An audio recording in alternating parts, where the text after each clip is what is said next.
reason that a project like the Seattle Aquarium is so important is because it brings nature to the public in a very intimate, one-on-one way.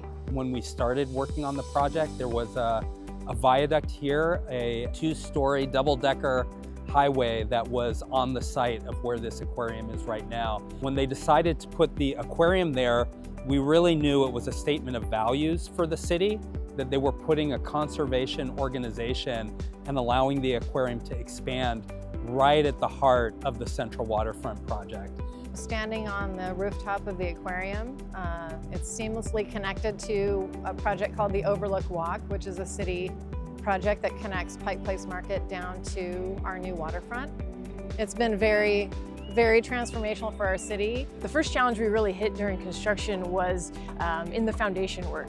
So here we are standing on the current waterfront, and previously this was in the water. And so there are existing piers where we are, and as we were drilling for our deep foundations, because we are in a seismic zone, so we needed to go down deeper for our soil. And with that, we were hitting old timber piles, we were hitting old debris that was part of the water. How much are we trying to fight the ground below us, and how much should we be the one that are adapting on the fly? The aquarium's mission is to inspire conservation of our marine environment, and so conservation is really just embedded into the building's design at all different scales. Typically when aquariums have access to fresh seawater like we do, they will bring seawater in and then they'll send seawater out. Our building, we actually recirculate 96% of our seawater, so it stays in the building as long as possible, which allows us to also reduce our energy load. The main exhibit that holds 500,000 gallons of water is actually the main shear wall for the building as well. And so while it does hold the fish, it is also holding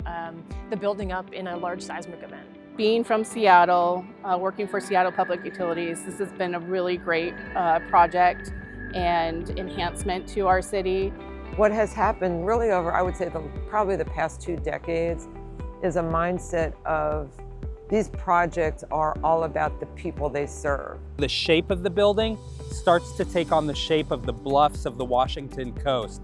And so the form of the building that faces the water has that wonderful curvilinear form to it. It's clad in big, heavy cedar timbers.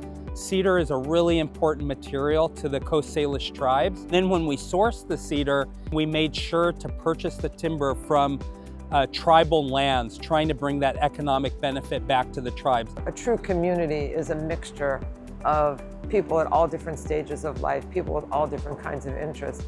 And the space that's been created here is exactly that kind of space. And so I think it really speaks to where civil engineering has come over my career, from just building things to building life.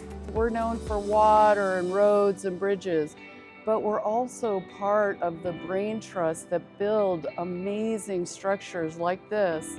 Public works and public service, it's about giving back to our community, and it's not just the infrastructure that's hidden below, but a project like this, it's something that you could be proud of. I wanted to be a civil engineer so I could work on projects that I could see, something that was tangible, something that was large.